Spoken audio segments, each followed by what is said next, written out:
So, by the way, here's some clarity. The Broncos in Denver are paying virtually all of Von Miller's salary. They're paying $9 of the $9.7 million for his salary. What the Rams have to give up is draft picks next year. So as Denver is rebuilding, which they are, they get a second pick and a third pick. And so what Denver will try to do potentially is maybe, use those picks to get a quarterback they like, or just keep, because I like Denver's roster. They just don't have the quarterback right.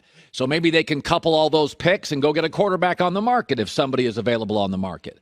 But the Broncos are basically giving Von Miller, who will play for free in Los Angeles, for giving up picks. So LA is basically saying, we get a great player, we have to pay for him. And that's how we can have an Aaron Donald and a Von Miller on the defensive front. And we'll give up draft capital, which, by the way, they probably feel in Los Angeles, where could we draft a player that could play? Look at our wide receivers. We got Robert Woods. I mean, Deshaun Jackson can't get on the field. Van Jefferson, Robert Woods, Cooper Kupp. Where are you going to get on the field? Running back, Cam Akers comes back next year. With Sony Michel, with Darrell Henderson, where are you going to get play? Matt Stafford. I mean, outside of maybe a guard offensively, their O-line's rated top 5 in the NFL. The Rams look at it and go, well, where are you going to play? Their safeties are solid. Their corners are great. They have young linebackers they like, and now they have Von Miller and Aaron Donald. So I've seen teams do this before. Tampa's in that situation, where Tampa this year was drafting for depth. What are we going to get at the end of the first round that can start for us?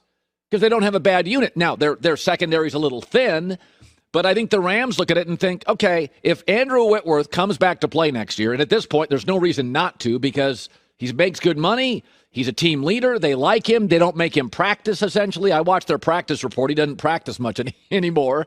So I think the Rams look at it and go, where's a third rounder? Where's he going to make our roster?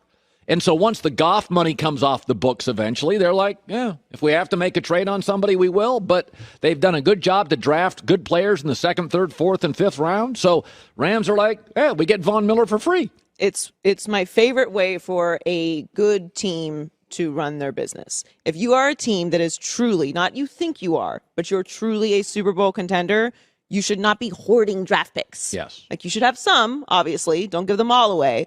But you don't need to be developing players right now. You need to be putting together a team that can make a Super Bowl run. Yeah. It's very, very hard to get there, as you know. And it worked for them. And by the way, Joy, there's about 2 or 3 rosters in the NFL. I could argue the Rams and the Buccaneers are the only rosters in the NFL where a draft pick's going to play. Right, that's my point. You don't have the space to put them in. You're not in a developing time of your franchise's course. Like, you need to be aggressive. Go all in now. By the way, I don't think this is a terrible move for Dallas. I mean, Dallas now looks good, and they don't have Michael Gallup or DeMarcus Lawrence. They've hit on so many rookies in the last. They've hit on 4 rookies. You know, they've got playmakers in every unit. So that's where we stand this morning.